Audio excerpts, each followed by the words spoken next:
muchas batallas muy buenas, desde Yelnya hasta Moscú, pasando por Kursk.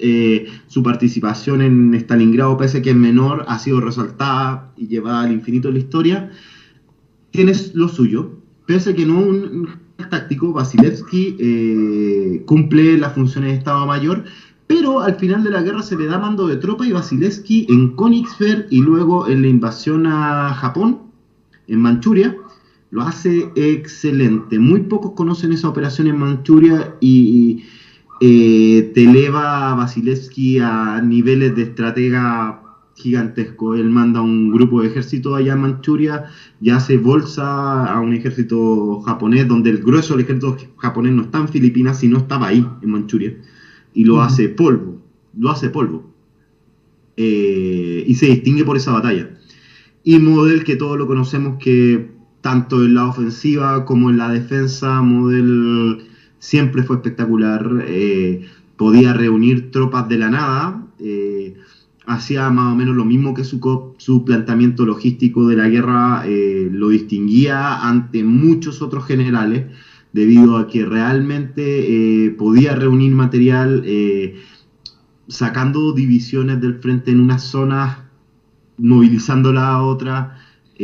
Era el amo de la batalla elástica, de la defensa elástica, y Sí, pero, a mí me gusta mucho, mucho, pero, mucho. pero Model en la operación Bagration, cuando se le pone ya al mando del ejército centro, una vez que ya ha sido atacado, no puede hacer absolutamente nada de nada de nada, ¿no? O sí que Es consigue que retrasar un poco. él consigue reformar el frente, ¿Sí? retrasar nada, Model no consigue retrasar nada. De hecho, cuando a él lo ponen en el grupo Ejército Centro, Model dice, no tengo nada que hacer, así que voy a salvar lo que pueda, ¿ya? Se concentra en salvar lo que puede, y más o menos calcula hasta dónde van a dar las líneas de suministro soviéticas, así que en ese punto empieza a formar sus unidades. ¿Qué se hace cuando tu ejército es despedazado? Tú en la retaguardia, ¿ya? Mientras pones unidades en bloqueo en las carreteras, en tu retaguardia vas formando a los rezagados, a la gente que va saliendo de las bolsas que se van armando, a los que provienen de unidades desperdigadas, Sí, todos ellos. sí, sí, sí. Y las vas formando en diferentes posiciones, generalmente detrás de un río, y Model analiza más o menos dónde va a estar el límite del flujo de suministro soviético y forma esas divisiones, eh, bajo, esa, bajo ese paraguas. Mientras le van llegando reservas del ejército de reserva alemán, que se moviliza totalmente después de Bagration, que manda tropas a destajo con entrenamiento muy precario y con armamento muy precario. Model viene, registra todos los arsenales del ejército y les da armas a esas unidades, pesca cañones de todos lados, arma un frente más o menos razonable y logra detener a los soviéticos. Pero logra detener en los arrabales de Varsovia. Mm. Una Así que el pistola, ejército ¿no? soviético, sí, el ejército soviético sigue avanzando 700 kilómetros y avanzó más de 400 desde que lo tomó él. Así que sí logra detener al ejército soviético, pero a base de lo razonable, ¿ya? No hace locura, y su maniobra de defensa, pese a que a uno no le parecería espectacular contada así, no deja de ser impresionante, ¿ya? Sí, Y pero cuando le pasa lo mismo en Normandía, hace exactamente lo mismo para armar una defensa más o menos razonable y rápidamente, cerca del Rin. sí, sí, ahora comentamos la operación Market Garden, pero lo que me refiero que bueno, que él monta una defensa por el Vístula más o menos, pero luego cuando ataca en la ofensiva Vístula-Oder son barridos también, o sea que No, sí, tampoco pero no estaba mandando él. Ahí ya no mandaba ya él mandaba ese. a él. No, Sí, él ya bueno, estaba en el oeste. ya, ya. Eh, pero mira, entre eso y el Vístula Oder pasaron buenos meses ya. Mm. Estamos hablando de que la operación Bagration termina en agosto del 44, agosto-septiembre del 44, y hasta enero del 45 no se hace nada más. en ese lado del frente, excepto algunos ataques precisos y puntuales en sectores muy pequeños del frente donde se ganan cabezas de puente, se arman concentraciones soviéticas y cosas así, pero los soviéticos mucho más no hacen. De hecho, se despreocupan por la rebelión en Varsovia, pudiendo haberse preocupado, ¿ya? Y se despreocupan absolutamente y no atacan. Simplemente no atacan. Se niegan a atacar en ese momento porque les interesa la zona de Yugoslavia, Rumania, Hungría, les interesa los Balcanes, sí, están los Balcanes. De hecho, desde el principio de la guerra era el interés de Stalin proyectarse hacia los Balcanes y proyectar su dominio hacia los Balcanes. Era un interés fundamental de Stalin. ¿Ya? ¿Y qué hay de Model en el frente occidental? También lo hace muy bien. De hecho, por ejemplo, frustra Market Garden, frustra el intento de Patton de llegar al Rin antes del invierno, logra rearmar un ejército alemán del oeste despedazado. Model en recomponer tropas es un genio. No conozco un general que tan rápido pueda salir de una derrota como lo hace Model. Que de hecho cuando defensa es muy bueno. Cuando Guderian se reúne con Hitler, ¿no? Eso pone en su libro, ¿no? Y le dice que vuelva a llamar al servicio activo a Manstein y tal. Dice que Hitler le dice que no, que Manstein es muy buen general, pero que él necesita unidades frescas para operar, que no serviría de nada ponerlo al mando de los desechos, ¿no? Que sí que precisamente está aprovechando Model, ¿no? Manstein igual era un genio haciendo... Es que Manstein era un genio haciéndolo todo. Yo en realidad ahí estoy en desacuerdo con Hitler y muy de acuerdo con Guderian. Tener a Manstein fuera fue tal vez uno de los errores más grandes de la Alemania nazi. Ese general te podía enfrentar a barbáricas hordas del ejército rojo con muy pocos soldados. Las luchas encarnizadas que da en Ucrania el año 43-44, antes de ser destituido, pese a las derrotas, sus batallas fueron de libros, o sea, para analizar. Replegarse rápido, contraatacar una y otra vez, entorpecer, destruir unidades de élite del ejército rojo. Creo que el general que se cargó más unidades de élite del ejército rojo fue Manstein, ¿ya? Y lo hizo de una forma excepcional. Nunca con el ejército rojo funcionar bajo el mismo modelo operativo no funcionaba. Entonces tenías que ser creativo. Cada vez que ibas a hacer algo, como tenías mucha inferioridad de tropas, tenías que ser muy, muy creativo. Y Manstein te sacaba 10.000 formas de ataque diferentes. Y en general su estrategia de replegarse para volver a atacar fue tomada de patrón por la OTAN. De hecho, Manstein fue consejero de la OTAN después de la Segunda Guerra Mundial. Sí. Creo que lo acusaron, ¿no? Por matar a partisanos y tal, ¿no? Los juicios de Nuremberg y tal. Por mucho más que eso, y de hecho hoy en día se tienen fuentes de que Manstein estuvo más implicado de lo que se pensaba en muchos más crímenes de los que se creía. Y más que nada con prisioneros de guerra, y fue uno de los generales que más aplicó el decreto de los comisarios, ¿ya? Entonces, sí, fue uno de los generales, junto con Hoppner, que más aplicaron el decreto de los comisarios. Él era absolutamente antisoviético, ¿ya? Anticomunista. Sí. Entonces los comisarios de guerra, él los tomaba básicamente como partisanos, como tropas irregulares, y se fusilaban.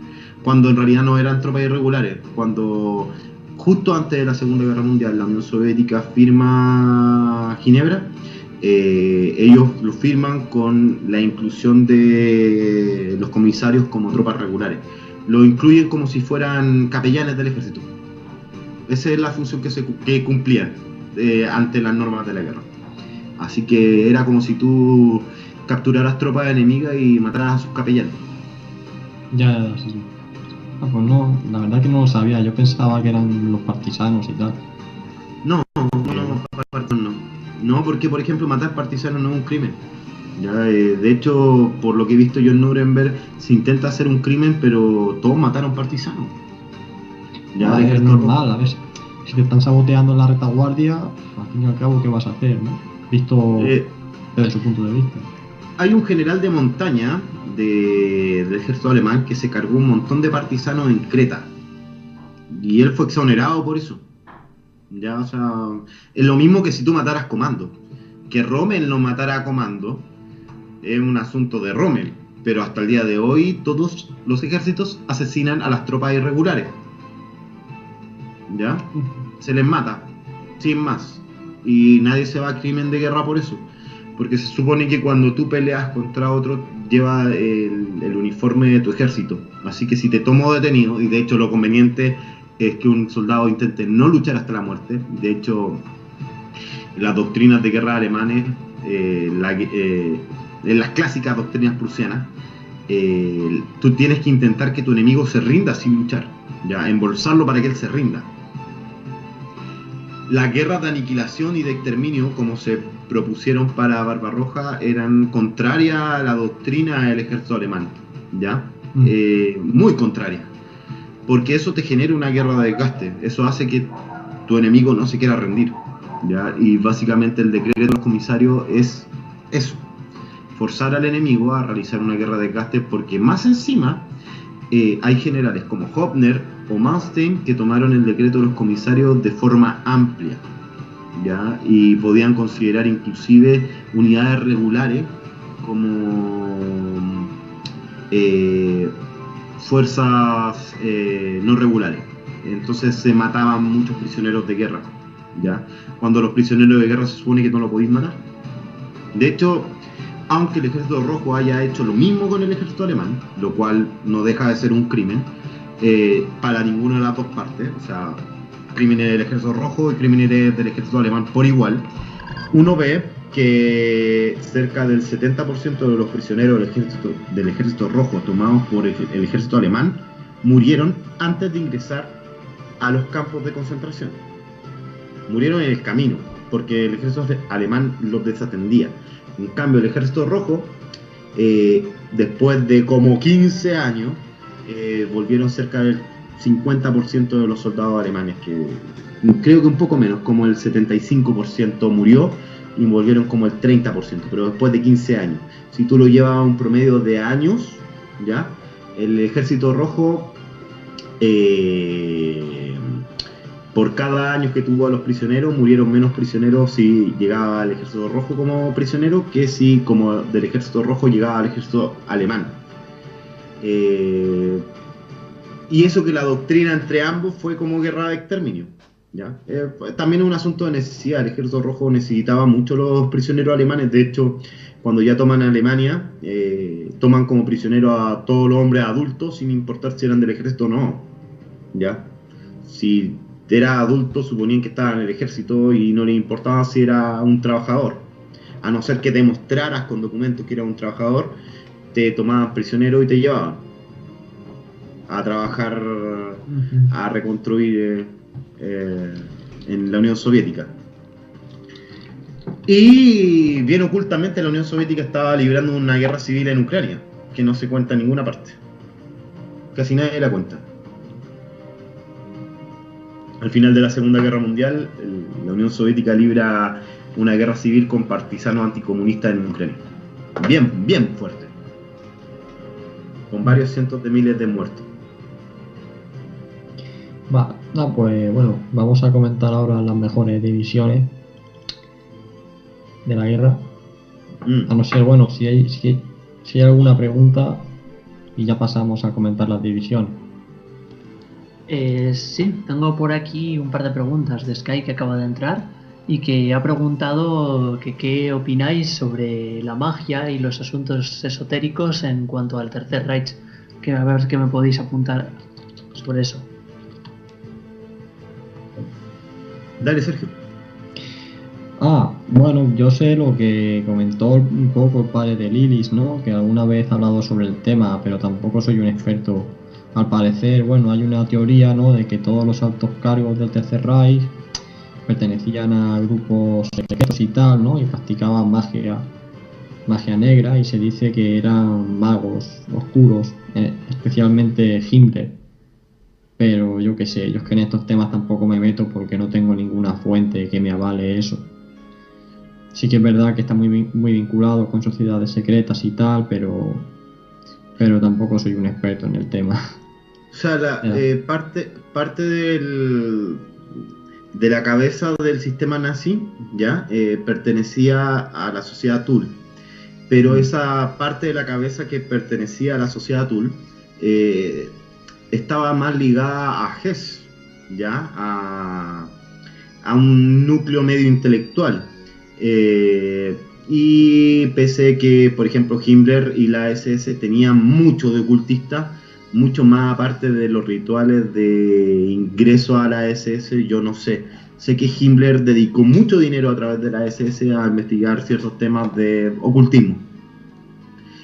Pero que yo al menos no he visto, debido a que, pese a que tengo documentos, no he visto debido a que mi interés con respecto a la época, más que los personajes en sí de dirigentes alemanes, es con respecto a la guerra, ¿ya? Así que tan informado al respecto no estoy. Pero que sé que inclusive Hitler asistió a la sociedad Thule, yo lo tengo súper claro. ¿De qué trataban ellos? No tan claro lo tengo. Pero más que nada porque me interesa más otra área de la historia que es más bélica, ¿ya? Así que en eso no estoy tan informado. ¿Alguna otra pregunta?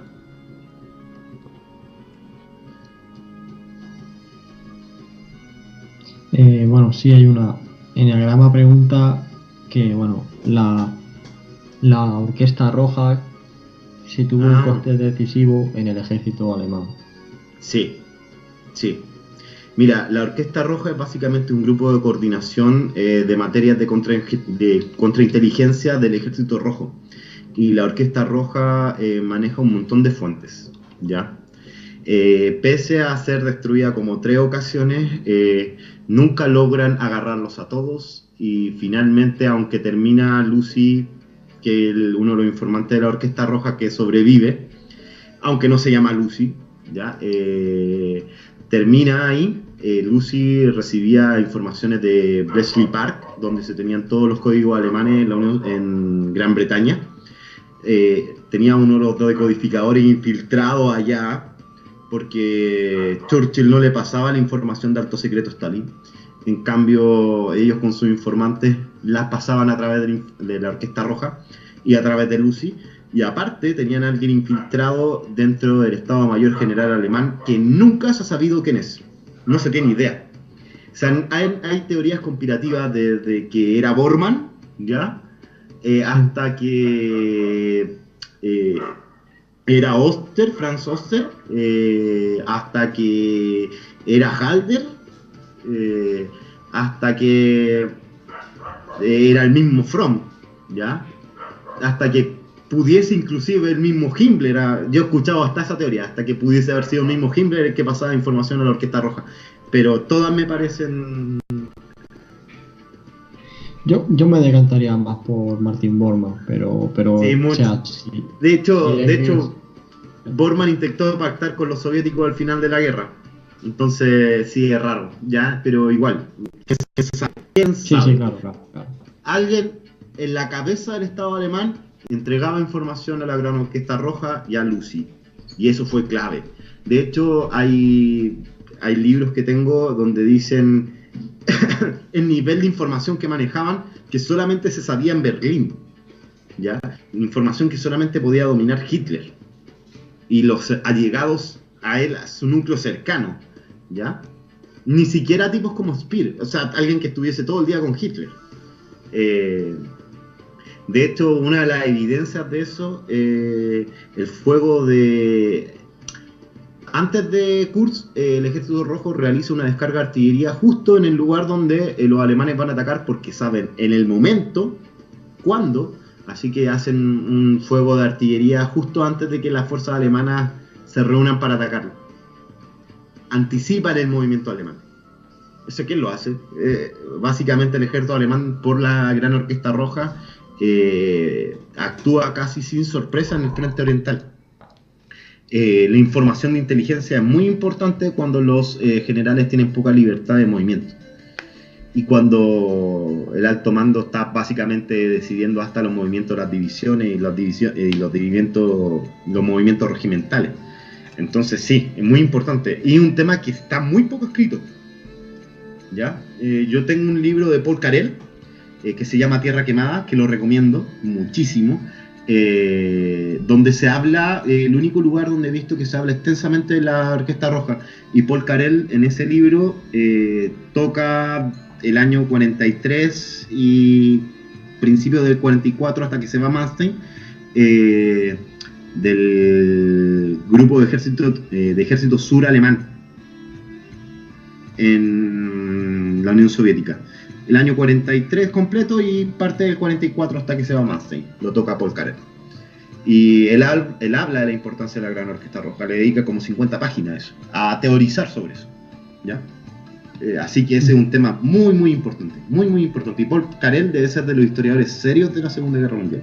Aunque de los 50 y parte de la información que él tiene está un poco pasada de moda, y parte de la información que se obtiene en la Unión Soviética hoy sabemos que venía de Bletchley Park, pero hay otro informante que está dentro del Estado Mayor General alemán, en el cual confían mucho los miembros de la contrainteligencia soviética.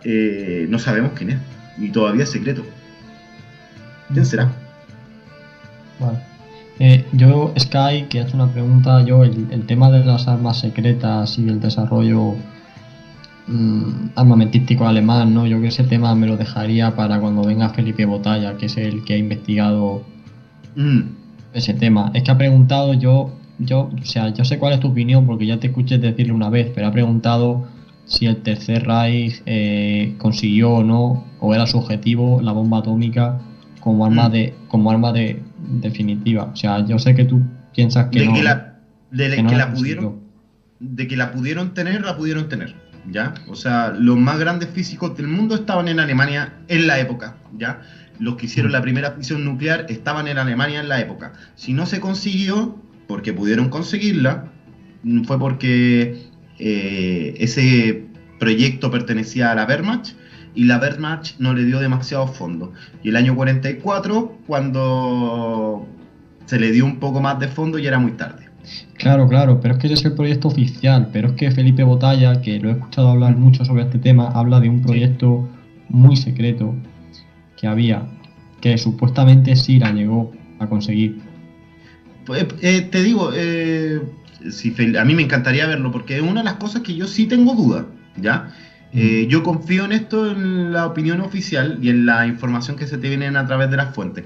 Si hay otras fuentes que hablan de otras cosas, yo igual, por ejemplo, sé que Alemania tenía grandes cantidades de uranio enriquecido, y que el encargado del plan de la bomba atómica alemana supo el mismo día en que se realizó Hiroshima, sacó los cálculos y dijo, oye, esta bomba fue hecha con tanto uranio enriquecido en tales proporciones, así fue la bomba, y explicó todos sus detalles técnicos. Porque el tipo ya sabía cómo se hacía. O sea, los alemanes sabían cómo se hacía, qué tenían que hacer. Lo tenían súper claro, todo, desde la ingeniería hasta la física metida en la bomba nuclear. Así que, de que pudieron haberla hecho, y que pudiese haber sido un plan hiper secreto, por supuesto. Pero ya ahí no sé si la tenían, ¿por qué no la ocuparon? Es una pregunta. Tal vez no alcanzó a estar lista, porque, por ejemplo, yo te digo, sí, a través de los libros de Vibor, los soviéticos intentaron como sea llegar a los institutos alemanes donde se hacían experimentos nucleares, y se llevaron todo el uranio, todo. Y de hecho, gran parte de la investigación soviética, que después dio fruto en su propia bomba nuclear y después en su bomba de hidrógeno, parte de esa información. Sí, yo... O sea, bueno, me gustaría pasar al siguiente tema, pero con respecto al tema de la bomba atómica, la teoría de por qué Hitler no la tiró fue porque la guerra ya estaba perdida, porque realmente no sabían el poder destructivo que iba a tener y tenían miedo de las repercusiones. De todas maneras, Felipe Botalla sostiene que se lanzaron 2 bombas sucias durante la guerra. Una... Eso es más probable. en el ataque a Sebastopol dice que se lanzó una bomba sucia, que dice que reventó una parte de la ciudad con una sola bomba, y luego en Kursk dice que también se tiró una bomba sucia por Prokhorovka, que se cargó a una división entera blindada rusa. Dice que esas dos bombas sucias, o sea, él lo sostiene. Ya, con respecto a Sebastopol, yo sé que sí se tiró una bala de un cañón que hizo polvo todo un fuerte en Sebastopol, y que creo que el primer experimento con uranio empobrecido pudiese ser una bomba sucia, no lo sé. Más que eso yo no sé. Yo sé que esa bala era gigantesca, de carga hueca y tenía uranio empobrecido, ¿ya? Y creo que destruyó el fuerte Gorky 3, ¿ya? Puede ser que a eso le llame bomba sucia, pero a mí lo que me parece más parecido a una bomba sucia fue lo que pasó en Alta Silesia. Ya, el Ejército Rojo tuvo cerca de 4.000 bajas por una contaminación extraña debido a una bomba de un ataque de mortero alemán, ¿ya? Que ellos pensaron que eran armas químicas, pero que en los cuerpos no detectaron ningún tipo de arma química, y es todo lo que se sabe en la historia, y eso lo teoriza Vibor, así que yo confío bastante en él. Ahí puede que haya también en Alta Silesia. Lo de Prokhorovka, sé que con la Luftwaffe se eliminó una división al completo bombardeándola, pero pensé que eran bombas de fragmentación. No tengo mucho más ideas de eso. Ya te digo, sostiene eso. Además, mira, me acabo de acordar que también sostiene de que se lanzó por el interior de Rusia, es un lugar muy famoso, pero no recuerdo ahora mismo el nombre. Se lanzó una bomba atómica en Rusia, creo que fue en febrero del 45, y de hecho, eso sí que es verdad, que la ofensiva rusa se paraliza por completo, o sea, una vez que empieza, en enero-febrero, se paraliza por completo durante 10 días, como por esto, debido a que están esperando a ver lo que ha pasado y si Alemania realmente tiene más y va a seguir tirando, y se paran. Y una semana o dos después de ver que ya no pasa nada, la ofensiva. No sé si tú tienes... Vístula Oder. Sí. Ahí algo ocurrió con Pomerania, ¿ya? Pero eso en Alemania. Algo ocurrió en Pomerania, en Alemania, pero más allá de eso no sé. Lo que yo sé en eso es la opinión oficial de que Zhukov se preocupaba sobre el flanco norte y que Rokossovski no avanzaba lo suficientemente rápido, por lo cual él se detiene, ¿ya? Hay algunos problemas en la toma de Poznan, ¿ya? Que no quedan bien aclarados. Algunos hablan de armas sucias, ¿ya? Lo teoriza Vibor. Hay otros que hablan de armas químicas o biológicas en la toma de Poznan y Alta Silesia, que se hubiesen ocupado armas químicas y biológicas. No se sabe bien, yo no tengo mucho más datos. Pudiese ser, porque esos datos todavía están ocultos dentro de los archivos rusos, así que mucho más no se sabe. No se sabe qué pasó ahí, todo eso pasó a alto secreto. Pero que sí que se detiene por ciertos sucesos en la toma de Poznan, de Alta Silesia, algunos sucesos en Pomerania, que son parte de Alemania, pero se detiene por ciertos sucesos ahí. Y el mariscal Chukov, que fue el jefe del ejército en Stalingrado, del 62 ejército ruso, y que en esta época estaba encargado de tomar Poznan, algo dice en sus memorias. 3 líneas. Recomiendo leer a la memoria de Chukov, ¿ya? Que fue el general del 8º ejército de guardias rusos. Pero que lo que sí es cierto entonces, ¿no? Que la ofensiva se inicia y se para, o sea, pero se para no porque la Wehrmacht militarmente la consiga frenar, sino porque son los rusos los que dicen parar un momento. Que se pare. Sí. Sí, de hecho se pudieron haber tomado Berlín en enero y la paran en seco, ¿ya? Teniendo una cabeza de puente a 60 kilómetros de Berlín en el Oder, la detienen. Pues la chaca esto que te he comentado, a que algo tiraron, algo raro pasó, y por eso los rusos esperaron un poco a ver lo que pasaba. Puede ser, pero yo de eso, mucho más que la opinión oficial, no tengo. Y de hecho, Chukov, que el único que habla algo del tema, ¿ya? Lo toman 2 líneas, y después todo lo demás, la culpa de no atacar en enero Berlín, se la achaca a Zhukov, que Zhukov dijo que parara, ¿ya? Habla de que algo raro pasó en Poznan y Alta Silesia, sí, y después dice